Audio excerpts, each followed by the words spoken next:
Sir మేము group 2, group 3 పోస్టులు పెంచాలని చెప్పేసి వచ్చాం సార్. గత ప్రభుత్వం మమ్మల్ని ఏంటిదంటే చాలా స్ట్రెస్ చేసి ఎగ్జామ్ గ్యాప్ లేకుండా నిర్వహించుకుంటూ వచ్చిండ్రు.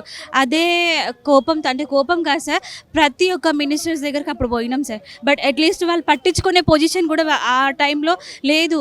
ఏడ్చడం, బాధపడ్డం, కాళ్ళు పట్టుకొని బతిలాడినా కూడా ఆ టైంలో విన్నవించుకున్నా కూడా అప్పుడు అడగలేదు. అప్పుడు ఏంటిదంటే మాకు హామీ ఇచ్చారు సార్, ఎప్పుడైతే మన కాంగ్రెస్ ప్రభుత్వం వస్తుందో డెఫినెట్లీగా మీకు ఏదైతే చేయాలనుకుంటున్నామో గ్రూప్ 2, గ్రూప్ 3 పోస్టులు పెంచి డిఎస్సి పెంచారు సార్. గ్రూప్ 1లో 60 పోస్టులు పెంచారు. అట్లాగే గ్రూప్ 2, గ్రూప్ 3 పోస్టులు కూడా ఆల్రెడీ మార్చి 6 రోజున ఒక సర్క్యులర్ అనేది ఇచ్చిండ్రు సార్. మేము ఆల్రెడీ పోస్టులు పెంచి మీకు ఎగ్జామ్ పెడతామని. అట్లీస్ట్ అప్పటి నుంచి ఇప్పటి వరకు మేము అడుగుతున్నా మమ్మల్ని పట్టించుకునే పొజిషన్ లేదు సార్. మా డిమాండ్ ఒకటే సార్, గ్రూప్ 2, గ్రూప్ 3 పోస్టులు పెంచి మాకు ఎగ్జామ్ అనేది నిర్వహించమని చెప్పేసి మేము అడుగుతున్నాము. బట్ చాలామంది మాకు అంటే కాల్ చేసి బెదిరించడాలు ఇలాంటివన్నీ చెప్పేసి ట్రీట్ చేస్తున్నారు అనమాట. సో మాకు అర్థం కావట్లేదు. మొన్న ఒక అతను అయితే చాలా దారుణంగా కాల్ చేసి ఏమంటారు, ఒక అమ్మాయితో మాట్లాడే మాటల్లాగా మాట్లాడలేదు, ఒక అన్నోన్ పర్సన్ సార్, తెలియదు నాకు. అంటే మీరు అంటే ఉద్యమాలు చేద్దామన్న వేళ మేము రాలేదు సార్. మాకు బాధ ఉంది, మా సిచ్యువేషన్ ఇది, పోస్టులు పెరిగితే మా ఫ్యామిలీకి మేము సపోర్ట్ అవుతామన్న వేళ మేము వచ్చినాం సార్. అంతా గలీజ్గా మాట్లాడుకుంటూ వస్తూ నిన్ను ఉంచను, నిన్ను చంపేస్తా అని చెప్పేసి బెదిరిస్తూ మాట్లాడుతున్నారు సార్. అదంతా అంటే మాకు పోస్టులు పెరగాలని మేము అడిగితే తప్ప సార్. వాళ్ళు ఏమంటారు, ఆల్రెడీ ఎంప్లాయీస్ అంట, మేము తప్పు పట్టట్లేదు, అందరు ఎంప్లాయీస్ మేము అడుగుతలేదు సార్. వాళ్ళు ఏ ఉద్దేశాలతో వచ్చిండ్రో, ప్రిపరేషన్లో ఉన్నారో మాకు తెలియదు. మేము నిరుద్యోగులమై ఉండి ఈ సిచ్యువేషన్లో వచ్చినాం. మా పోస్టులు పెంచి మాకు ఎగ్జామ్ పెట్టండి అని అడిగితే మమ్మల్ని చంపేస్తారా సార్? దేనికి చంపేస్తారు అర్థమైతలేదు. ఒక్కసారి ఆలోచించండి మీరందరూ. చదువుకోవడానికే వచ్చిన మేమందరం, కనీసం మాకు పోస్టులు పెరిగితే ఒక్కొక్క జోన్లో లేదు సార్. మేము గ్రామీణ ప్రాంతం నుంచి వచ్చిన వాళ్ళకి అట్లీస్ట్ మాకు పోస్టులు పెంచి ఎగ్జామ్ పెడితే ప్రభుత్వానికి కూడా ఏమంటారు, మేము ప్రతి ఒక్కరం ప్రభుత్వం రావడానికి చాలా అంటే చాలా కష్టపడ్డాం సార్. అలాంటి సిచ్యువేషన్లో ఉన్నప్పుడు వీళ్ళందరూ మమ్మల్ని బెదిరించడం కరెక్ట్ కాదు సార్. ఈరోజు ఎన్నో వేదికలతో చెప్పింది సార్, నిరుద్యోగుల పేరు మీద మేము ప్రభుత్వం వచ్చింది అని. మరి ఇప్పుడు ఎందుకు సార్ ఆలోచించట్లేదు? మేము అడుగుతుంది న్యాయమైన డిమాండే కదా సార్. అప్పటి నుంచి లేవు నోటిఫికేషన్స్, ఇప్పుడు ఇచ్చారు. మళ్ళీ ఎగ్జామ్ గ్యాప్ లేకుండా పెడతారు. అట్లీస్ట్ అడిగింది కూడా చేయకపోతే ప్రభుత్వాన్ని మేము విన్నవించుకోవడం ఎందుకు సార్? మేము ప్రజావాణిలో అయితే ఇచ్చాం సార్. గతంలో కూడా అంటే ఒక 2 టైమ్స్ వచ్చినాం సార్. మినిస్టర్స్ కూడా కొంతమందిని కలిసినాము. బట్ ఇప్పుడున్న ఎవరైతే ఉన్నారో కొంతమంది ఏంటిదంటే ఎవరైనా నిరుద్యోగులు ఉన్నారంటే అది అశోక్ నగర్ అడ్డా సార్. ఎందుకంటే చదువుతున్నాం కాబట్టి. కొంతమంది ఏమంటున్నారు అంటే ఎవరైతే ప్రభుత్వం తరపున నిరుద్యోగులు పదవులు చెప్పుకొని ఎవరైతే ఉన్నారో పదవులు పొంది ఇప్పుడు ఏంటిదంటే అశోక్ నగర్లో ఉండేటోళ్ళు చిల్లర గ్యాంగు, వాళ్ళు చెప్పేది వినొద్దు, మేము చెప్పిందే మీరు చేయాలి అని చెప్పేసి అనుకుంటూ వస్తున్నారు. చిల్లర గ్యాంగ్ అని మేము ఎందుకు అవుతాం సార్? చదువుకోవడానికి వచ్చినప్పుడు మా హక్కుల గురించి మేము అడుగుతున్నప్పుడు అప్పుడేమో నిరుద్యోగులు కావాలని చెప్పేసి మా వెంట తిరిగిండ్రు, మేము కావాలన్నారు. ఇప్పుడు చిల్లర గ్యాంగ్ ఎందుకు అవుతుంది సార్? అర్థమైతలేదు అసలు. ఇలాంటి ఫ్రస్ట్రేషన్లో నిజం చెప్తున్నా సార్, సూసైడ్ చేసుకోవాలన్న థాట్ అనేది ఉంది సార్. ఎందుకంటే లైఫ్ అనేది చాలా చాలా అంటే చాలా ఉంది. అట్లీస్ట్ నిజం చెప్తున్నా సార్, నాకు నా మదర్ లేదు, అంటే నా ఫాదర్ కూడా లేరు. నేను పేరెంట్స్ లేకుండా ఒక సిచ్యువేషన్లో నిరుద్యోగిగా ఉండి మేము ఎక్కడుంటున్నాం, కారం తిని బతుకుతూ ఒక జాబ్ వస్తే మా లైఫ్ కూడా బాగుంటుందన్న వేలో మేము ట్రై చేస్తున్నాం. బట్ ఈ సిచ్యువేషన్లో కూడా ప్రభుత్వం పట్టించుకోకపోతే మాకు చావే శరణ్యం సార్. మేము ఒకటే సార్, మాకు పోస్టులు పెంచి ఎగ్జామ్ పెట్టండి సార్. పోస్టులు పెంచకపోతే ఏమంటారు, తర్వాత జాబ్ క్యాలెండర్ అంటే మాకు నమ్మకం లేదు సార్. జాబ్ క్యాలెండర్ మీద ఫస్ట్ అయితే నమ్మకం లేదు. ఏదైతే మీరు హామీ ఇచ్చారో అది నెరవేర్చాలని మేము అడుగుతున్నాము, అంతే తప్ప వేరే ఏం లేదు.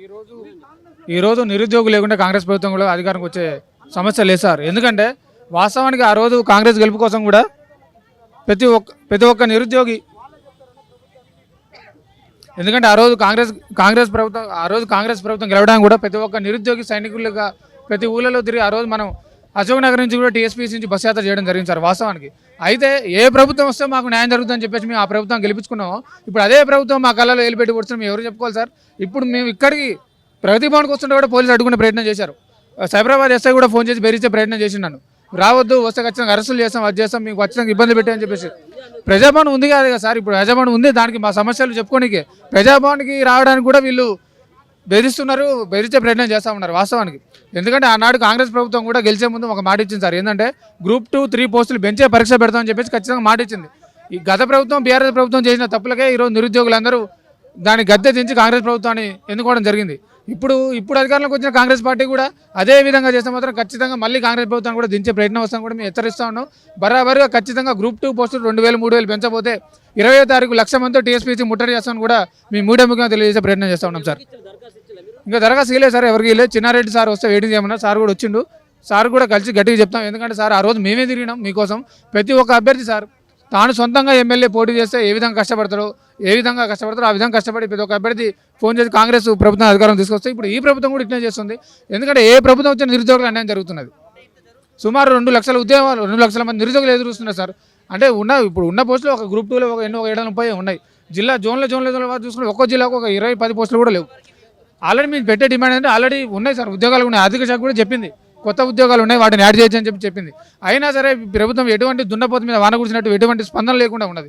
కాబట్టి ఖచ్చితంగా ఈ ప్రభుత్వాన్ని కూడా గద్దించాల్సిన అవసరం వచ్చిందని కూడా మేము చెప్తా ఉన్నాం. ఎందుకంటే బీఆర్ఎస్ ప్రభుత్వం మీద వ్యతిరేకత రావడానికి 10 సంవత్సరాలు పట్టిందని, కాంగ్రెస్ ప్రభుత్వం మీద వ్యతిరేకత రావడానికి మాత్రం 6 నెలలే పట్టింది. ఎందుకంటే ఆ రోజు నిరుద్యోగులు అందరూ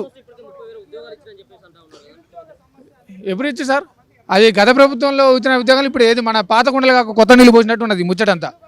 కుండ పాతది కానీ కొత్త నీళ్ళు అనమాట. గత ప్రభుత్వం రిక్రూట్మెంట్ చేసిన 30,000 ఉద్యోగాలు మేము ఇచ్చినని చెప్పుకున్నారు. అలాగే 2 లక్షల ఉద్యోగాల మేనిఫెస్టో కూడా ఆల్రెడీ ఇచ్చినని కూడా చెప్తా ఉన్నారు. మరి ఆ 2 లక్షల ఉద్యోగాల మేనిఫెస్టో ఎక్కడ పెట్టారో మాకైతే తెలియదు. సరే ఇక్కడైనా మరి గోల్డ్గా అతికిచ్చారో మాకు ప్రశ్న ఓట్లు అవపడతాయి అని చెప్పేసి వచ్చినా కానీ మాకు కూడా ఏం అవపడలేదు. మరి ఇక్కడైతే ఏం లేవు, మాకు కూడా ఏమో పడలేదు. ఇక్కడ అవపడతాం అన్నట్టు వచ్చినాం. ప్రశ్న ఓట్లు ఏమన్నా అతికిచ్చినాం అని చెప్పి చూద్దామని చెప్పేసి వచ్చినాం.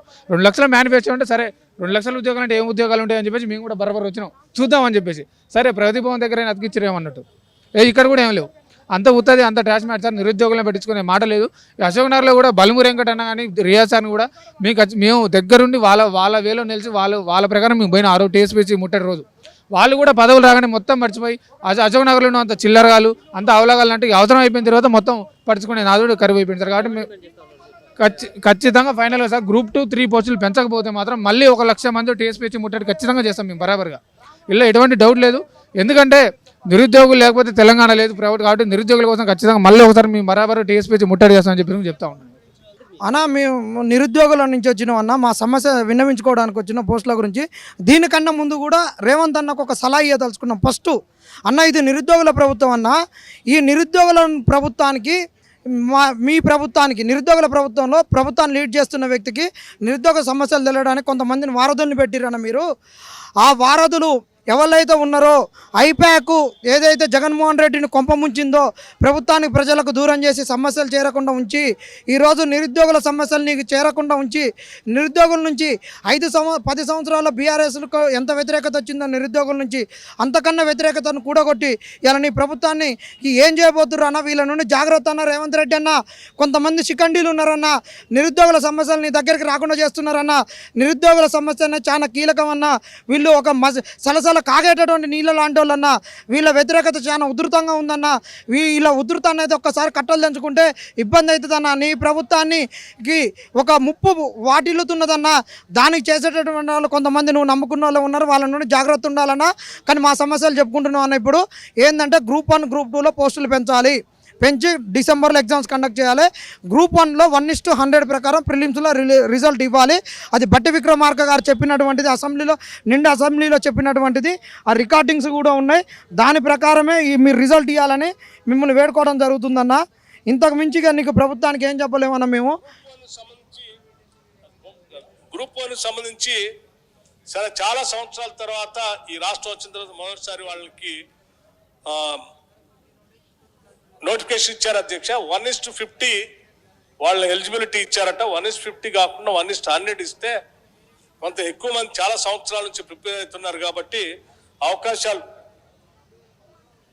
అవకాశాలు బాగుంటాయి. కాబట్టి దయచేసి 1:100 ఇవ్వాల్సిందిగా నేను మీ ద్వారా రాష్ట్ర ప్రభుత్వాన్ని ఆలోచన చేసి అవకాశం ఇవ్వాల్సిందిగా కోరుతా ఉన్నాం. ఇలా నిరుద్యోగుల ప్రతినిధి అనుకుంటున్న రియాజ్ కూడా ఆ రోజు ఇదే పెట్టిండు. ఆయన కూడా 1:100 ఇవ్వాలి, ఎవరికే నష్టం ఉండదని ఆయన కూడా చెప్పిండు. పెరిగినా కూడా మీ అవకాశాలు ఎక్కడికి పోయే అవకాశం ఉండదు. కాబట్టి సరే చాలా రోజుల తర్వాత ఒక అవకాశం వచ్చింది కాబట్టి ఎక్కువ మంది అభ్యర్థులు రాయాలని కోరుకుంటున్నారు.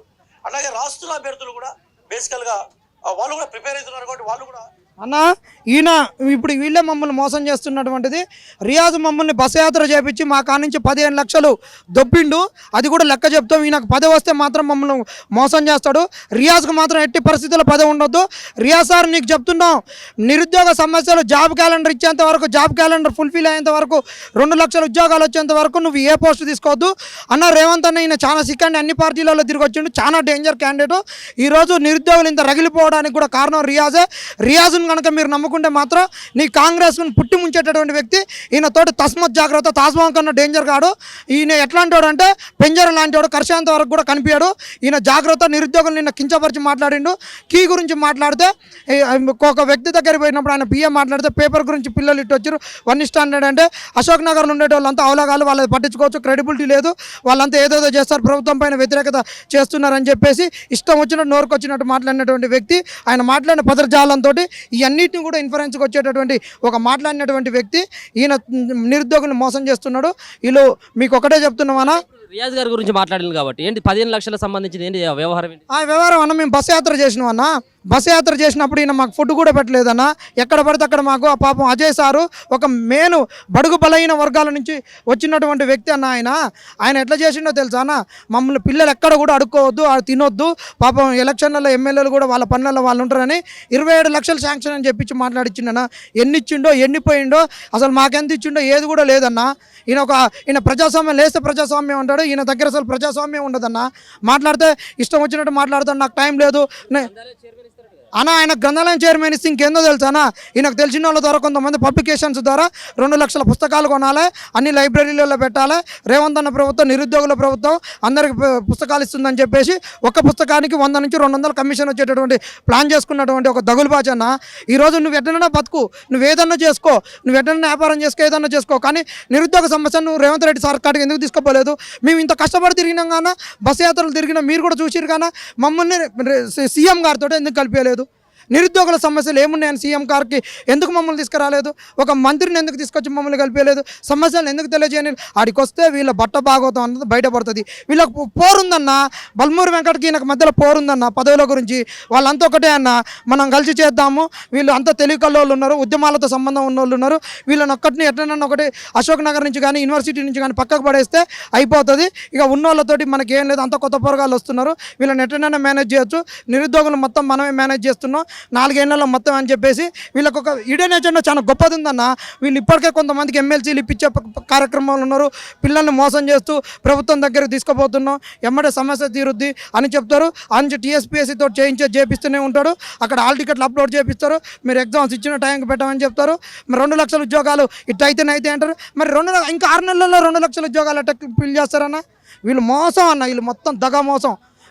రేవంత్ సర్కారు నిరుద్యోగులకు అండగా ఉంటాం, ఉద్యోగాలు కల్పిస్తాం, 30,000 ఉద్యోగాలు ఇప్పటికే ఇచ్చినాము అని చెప్పేసి చెప్తా ఉన్నారు. అంతేకాకుండా ప్రజా దర్బార్లో, ఈ ప్రజాభవన్లో ఇచ్చినటువంటి దరఖాస్తులన్నిటి కూడా సత్వరమే పరిష్కారం చేస్తామని చెప్పేసి అంటా ఉన్నారు. ఏంది అసలు ఇలా నిజం అనేది కనబడతా ఉన్నా? మాకైతే ఇక కొన్ని వాస్తవాలు చెప్పుకోవాలి. నేను కూడా ఇచ్చిన నా సూర్యాపేట అన్న జగదీశ్వర్ రెడ్డి మనుషులు, కొంతమంది బీఆర్ఎస్ మనుషులు అక్కడ ఉన్నటువంటి ఎక్కడున్నారు జాగాను ఎస్సీ ఎస్టీ స్టడీ సర్కిల్ ఇచ్చినటువంటి జాగాను వీళ్ళు కబ్జా పెడితే దాని మీద వచ్చి నేను ప్రజాభవన్కి వచ్చి ఇచ్చిన. నాకు ఇంతవరకు ఫోన్ రాలేదు, ఏది రాలేదు.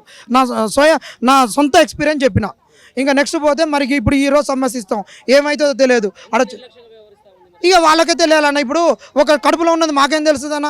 బయటకైతే ఒకటైతే చెప్తున్నారు, మరి ఇక వాళ్ళు చేస్తున్నారు. వాళ్ళకేముందో మాకు ఆర్భాటం కావాలి, మేము చేస్తున్నాం అని చెప్పుకొని ఏదో తీసుకొని బుట్టలేద్దాము, అంగార్భాటం చేద్దాం అనుకుంటే ప్రజలు కూడా ఒక 4 ఏళ్ళు నీకు ఇచ్చారు కాబట్టి భరిస్తారు. తర్వాత ఎట్ట సమాధానం చెప్పాలని అట్ట చెప్తారు. ఈడ మాకు నిరుద్యోగులు 30,000 ఉద్యోగాలు అన్నావు కన్నా, ఆ 30,000 ఉద్యోగాలకు వీళ్ళు ఎక్కడ నోటిఫికేషన్ ఇవ్వలేదన్న. అక్కడికి కూడా సరిపోని ఏమనుకోకుండా తెలంగాణకి వచ్చింది కదా, కొంత స్పీడప్ అయింది కానీ అనుకున్నాం. కానీ ఇప్పుడు ఏదైతే గ్రూప్ 2 గ్రూప్ 3 ఉన్నాయో ఉన్న ఎగ్జిస్టింగ్ నోటిఫికేషన్ ఎగ్జామ్ పెట్టడానికి నువ్వు పోస్టులు పెంచడానికి ఏమైంది? 2 లక్షల ఉద్యోగాలు ఇస్తున్నావు. మరి 2 లక్షల ఉద్యోగాలలో నీకు లేవా అన్న? మేము కష్టపడి తీసినామన్నా. 2,67,316 ఉద్యోగాలు ఉన్నాయి. ఇలా గ్రూప్ 2 గ్రూప్ 3 ఎన్ని ఉన్నాయి? నువ్వు ఎన్ని ఇవ్వగలుగుతావు? ఎన్ని డైరెక్ట్ రిక్రూట్మెంట్ పోతాయి? ఎన్ని ప్రమోషన్ పోతాయి అని చెప్పాలి కానీ 6 నెలల సంది చెప్పలేదు. మరి నువ్వు కోడ్ అయిపోగానే చెప్తున్నావు. ఈ 2 రోజుల సందన్నా చెప్పొచ్చు కదా. నువ్వు డైరెక్ట్ ఏ పోస్టులు పెంచగతావు, ఏం చేస్తావు అని చెప్పకుండా అటు అడుగులు ఎట్లా వేస్తామన్నా? ఎగ్జామ్ నింపుతావు, ఎగ్జామ్ పెడతానే. కాబట్టి ఇది మోసం అనుకుంటారా? ఏమనుకుంటారు? ఇక మరి వాళ్ళకే తెలియాలి, వాళ్ళు నీతి చేస్తున్నాడు నీతి అనుకొని మోసం చేస్తున్నాడు అనుకొని. కానీ ఇక మేమేమనుకుంటామో ఇక మరి మేము మోసపోయిన ఆ చేతిలో మోసపోయిన ఈయన చేతిలో మోసపోయిన. నిరుద్యోగ అనేటోడు ఎప్పుడు మోసపోతూనే ఉంటాడు. నిరుద్యోగ అనేటోడు ఎన్నికల సమయంలో గుర్తొస్తాడు అనేది. ఇప్పుడు బాబు పోవాలా జగన్ రావాలని బాయ్ బాయ్ బాబా అని ఆ రోజు మెగా డిఎస్సి తోటి ఆంధ్రలో వచ్చారు. ఈ రోజు కూడా మెగా డిఎస్సి తోటి మళ్ళీ చంద్రబాబు వచ్చిండు. ఆ రోజు కూడా కేసీఆర్ ప్రభుత్వంలో రావడానికి ఇంటికి ఒక ఉద్యోగం అని వచ్చిండు. ఈరోజు కాంగ్రెస్ కూడా నిరుద్యోగులకు ఉద్యోగాలు ఇస్తే 2 లక్షల ఉద్యోగాలని అన్నారు. కాబట్టి ఈ నిరుద్యోగ సమస్యను ఈరోజు ఇట్లా చేయొచ్చు, కానీ మీరు తర్వాత రావడానికి ఎవడు నమ్మడు. మీకు ఖచ్చితంగా బుద్ధి చెప్తారు. రేవంత్ అన్నకు ఒక సూచన ఇస్తున్నా అన్న, వాళ్ళ మాటలు నమ్మకు, వచ్చి వాస్తవాలు తెలుసుకో అన్న. ఖచ్చితంగా గ్రూప్ 1లో 1:100 కావాలి. గ్రూప్ 2 గ్రూప్ 3లో పోస్టులు పెంచాలి. డిఎస్సిలో కూడా ఇంకా పోస్టులు పెంచేయండి. నీ రియాజ్ అండ్ డిఎస్సి వాళ్ళను రెచ్చగొట్టి మైకులు అరిగేటట్టు గొంతు చినిగేటట్టు మాట్లాడిన వ్యక్తి రియాజ్ బల్మూరి అన్ని వేదికల మీద మెగా డిఎస్సి అని. మరి ఇది మీరే సమాధానం చెప్పాలన్నా.